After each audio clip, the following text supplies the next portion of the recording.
Welcome to From Home to Hustle.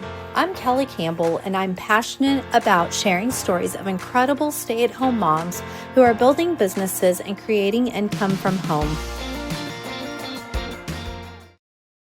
Well, welcome to the very first episode of From Home to Hustle. My name is Kelly Campbell, and I have created this channel to help inspire and encourage other stay-at-home or homeschool moms who are killing it at home and want to kill it in the marketplace as well. I thought, for my first episode that I would introduce myself, share my story, share where I've come from, where I'm at, and where I'm hoping to go. Again, my name is Kelly Campbell. I am a homeschool mom of 4. This is our 12th year homeschooling. I have a sophomore, a freshman, a 7th grader, and a 5th grader. And let me tell you, that alone, life is busy. It's so busy. But I wanted to share my story. I'm also a business owner as well as the local network director here in Central Texas. Let me just share with you my story. Several years ago, my husband lost his job, and we had little kids at the time. And we just knew that it was non-negotiable for me to put our children in daycare or put them in public schools, and for me just to go get a job. And so we made sacrifices during that time. And so my husband was looking for work and found a job. And so we were living below our means. What I mean by that is that we were budgeting a lot. Things were so tight. I remember things were so tight in our life that we were living in an apartment at this time. And I was potty training my oldest, and I couldn't even afford to buy new underwear for him if he had an accident. And so I remember we would have to just kind of save it, and then we didn't have a washing machine or dryer. We would have to go get out a roll of quarters every week at the bank on Friday when my husband got paid to be able to wash all of the dirty things. And so we were that broke. We were struggling that bad in our life. And I just remember saying, God, you called me to be home with my children. You called me to stay home. You called me to homeschool them. We wanted a larger, or I say a big family. I know a lot of people think we have a large family, but I know people who have 6, 7, 8, 9 children. And so 4 does not seem a lot comparatively. But I know it can be. And so we wanted a big family. And I remember saying, God, you have family in your design. And we were obedient into being fruitful and multiplying, but we are barely surviving ourselves. And I remember reading in, let me grab my Bible. I remember reading this passage. Get to it. And this is in 2 Kings and chapter 4. And it says, one day the widow of one of Elisha's fellow prophets came to Elisha and cried out to him, my husband who served you is dead, and you know how he feared the Lord. But now a creditor has come, threatening to take my 2 sons as slaves. What can I do to help you? Elisha asked. Tell me, what do you have in your house? And she replied, nothing at all except a flask of olive oil. And he goes on to say, borrow as many empty jars as you can from your friends and your neighbors. Then go into your house with your sons, shut the door behind you. Pour olive oil from your flask into the jars, setting the jars aside as they are filled. So she did as she was told. Her sons brought many jars to her, and she filled one after another. Soon every container was full to the brim. Bring me another jar, she said to one of her sons. There aren't any more, he told her. And then the olive oil stopped flowing. When she told the man of God what had happened, he said to her, "Now, sell the olive oil and pay your debts. There will be enough money left over to support you and your sons." That one day. And let me tell you, this stood out to me. He said, "What do you have in your house?" Well, like I said, I knew that I couldn't go just get a regular job. I couldn't go get just a 9 to 5. I mean, I would literally just be paying for daycare at that time because we still had young kids. I think at this point in our life, I think I was homeschooling the older two, had a toddler and a nursing baby. So there was no way for me to go get a job at that point, but I wanted to help. We were, like I said, we were struggling. Life was really tight. Or um, I remember, I remember, let me just share this story. So when my husband lost his job, I was pregnant with our third. I had 4 kids in 4 years. I was pregnant with our third child, and through a series of events, we moved to another town, away from family, away from anybody that we pretty much knew, because my husband got this temporary job working construction, and so we ended up having to move quickly out of town. And when we moved, my husband was like, "Take the credit card, go to the store, and get some things that we need, some food, things like that." And I remember it was during nap time. So I don't know why I was going to the store during nap time. I do not approve of that. But, anyways, I was there and I was at the checkout, and I had all this food for the week, for us four. And I went to swipe my credit card, and the guy goes, "I'm sorry, ma'am, it's declined." And I was like, "Wait, what?" And he was like, "Yes, I'm sorry, it's declined." And I remember like taking a few things off. Okay, well, I guess we don't really need this week, and I guess we can do without this for a few days. And I said, "Can you swipe? Can we do it again?" So I swiped it again, and "I'm sorry, ma'am, it's declined. There's not enough on there." By that point, my kids are crying. I'm pregnant. I'm well pregnant. People can obviously look at me and see I'm pregnant. And there was a line behind me, and I remember starting to cry, and I was so stressed, and my kids were crying, and it just kept. And I remember just literally having bread, peanut butter, milk, and diapers on the conveyor belt. And I swiped my card, and it went through. And I realized that our credit card was maxed out. And also, too, the people in the line behind me were like had no patience. And I look at that now, and I'm just like, I try to give grace to moms who are in that situation at the grocery store now, because I was there, and it was so humiliating, and it was so embarrassing. But anyway, so like I said, we were just in a really tight spot. We were trying to climb out of debt that we accumulated while my husband was laid off. And so, anyways, fast forward again, we were just in this tight season of our life, and I was already starting to homeschool the kids. And I remember reading this, and that scripture stood out to me. "What do you have in the house?" I'm like, "Lord, what do I have? Like, is there anything in my house that I can sell, make money on, anything like that?" Well, it was the fall, and I was making pumpkin bread, of all the things. I was making pumpkin bread for my family, like I do every fall. It's kind of a tradition. October 1st rolls around, and I make my first loaf of pumpkin bread for the family. And I had pulled it out of the oven, and I had snapped a picture of it, and I posted it on Facebook and jokingly was like, "Hey, who wants to come over and have pumpkin bread?" Um, and I actually had a few people reach out to me and said, "Hey, are you selling a loaf? I'll actually buy a loaf from you." And I was like, "I mean, I can." So I actually sold a few loaves that week. That was early October.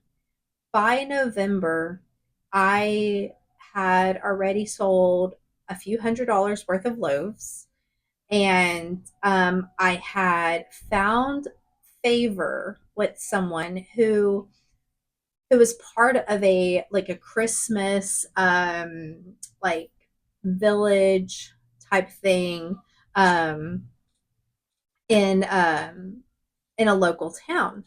So I my light just went out. Hang on. We just run out whenever we want to, I guess. Okay. Anyways, I like the lighting. It just adds a little pizzazz to it. But anyways, so I had called him and I just said, "Hey, I know that you guys do like a big thing during Christmas time, and I was wondering if is there any chance that I can just come and set up."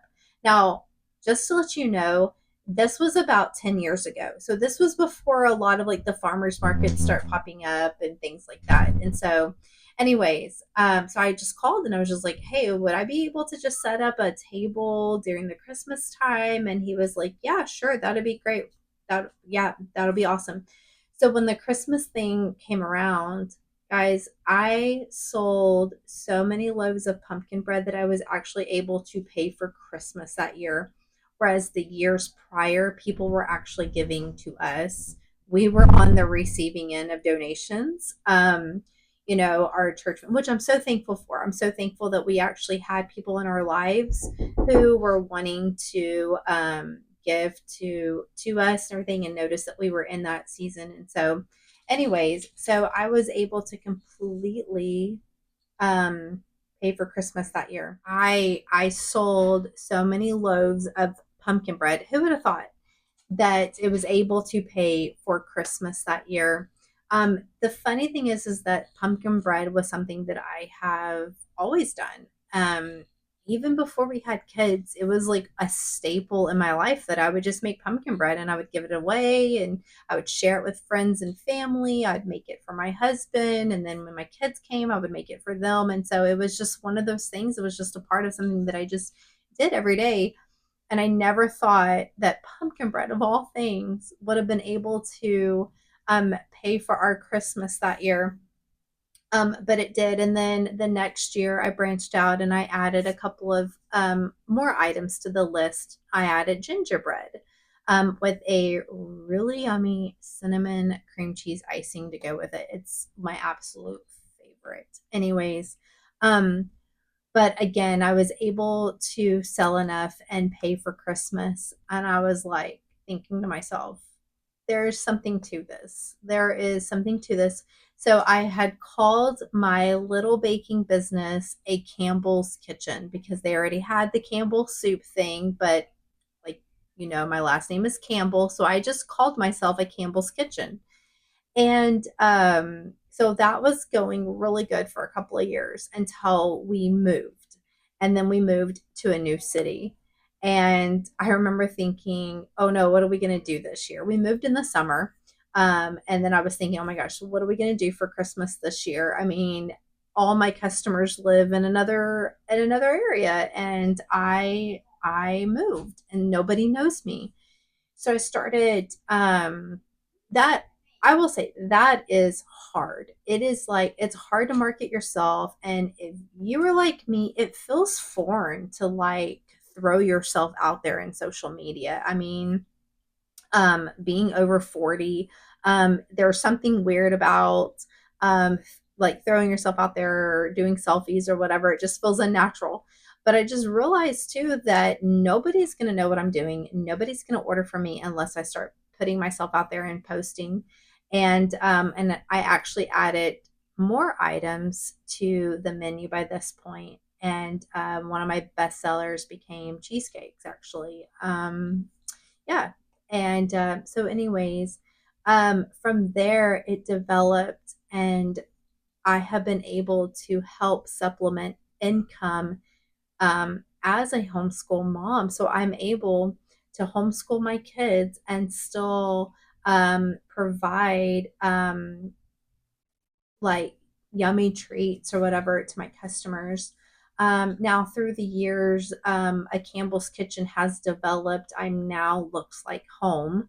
And what that entails is home cooked meals, like how to's of how to create home cooked meals, how to meal prep, how to um, save time, um, save time so that you can spend more time with your family. So it's developed over the years, um, but um, but that's kind of where I started. And I realized like what I had in my home was home cooked meals. I've always made that. When Wes and I were first married, I loved cooking for him.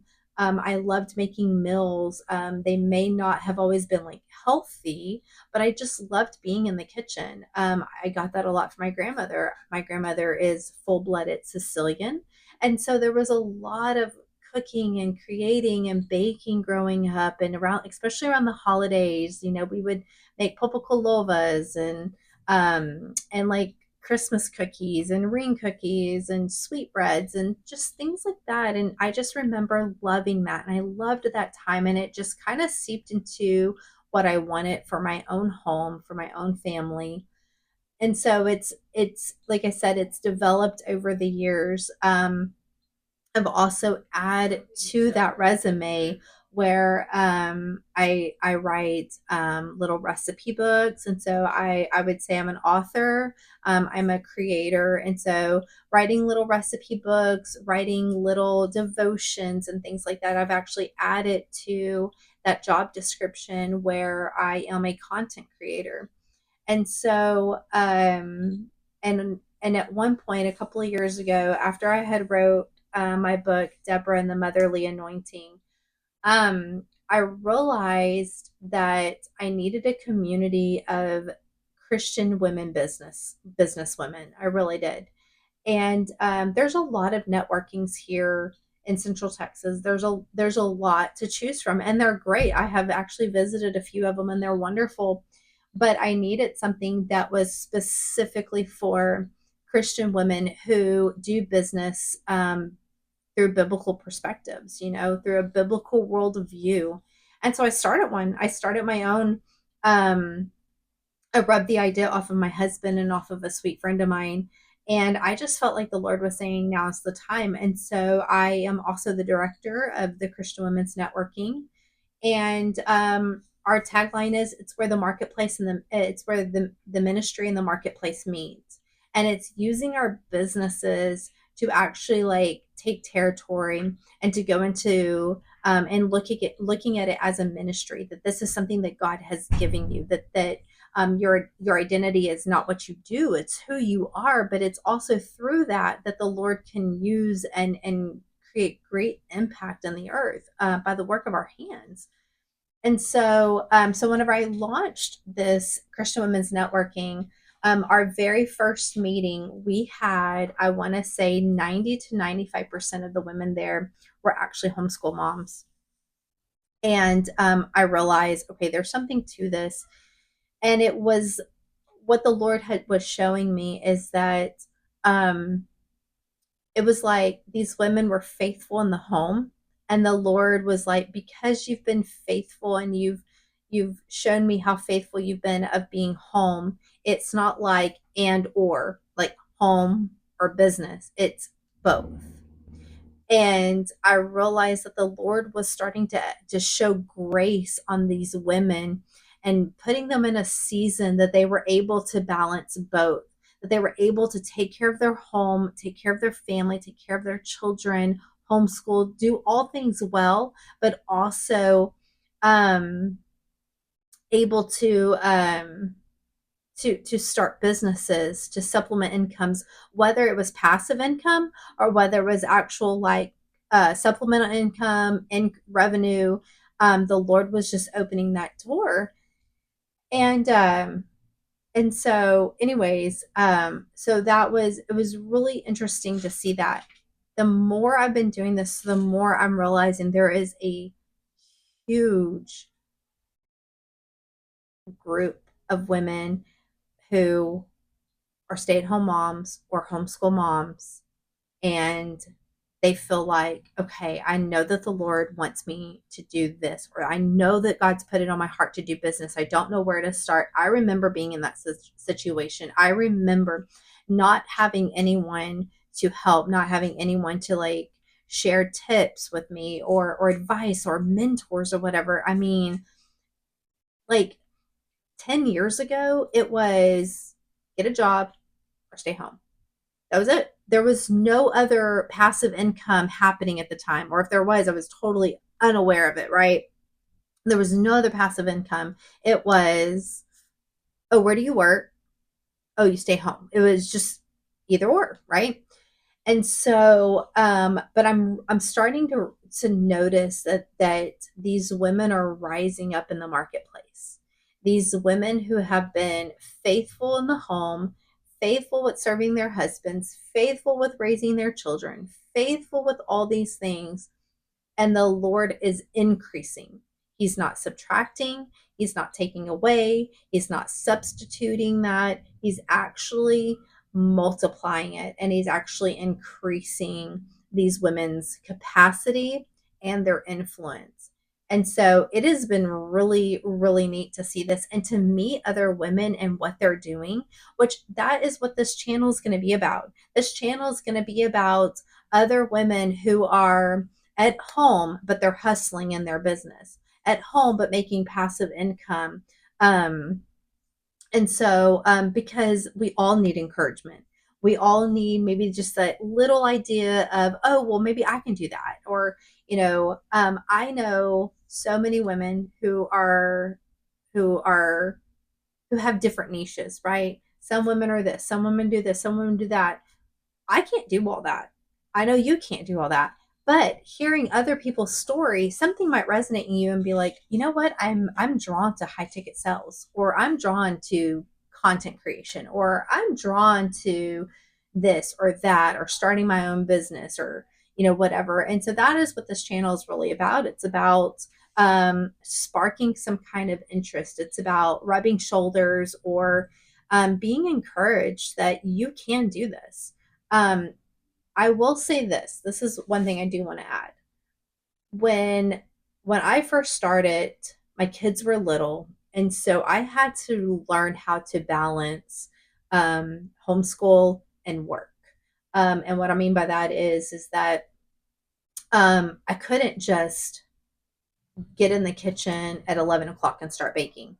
That was close to lunchtime. My kids were hungry or whatever. I had to learn how to balance. I had to learn to, and I will say this, if you have young kids and you're wanting to start something, the first thing I would do is to put your kids on some kind of like structure, some kind of um,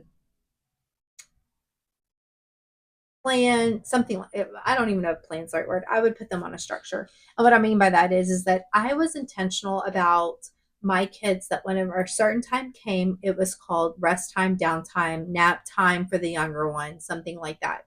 And what I was doing was that I was teaching my kids to be independent.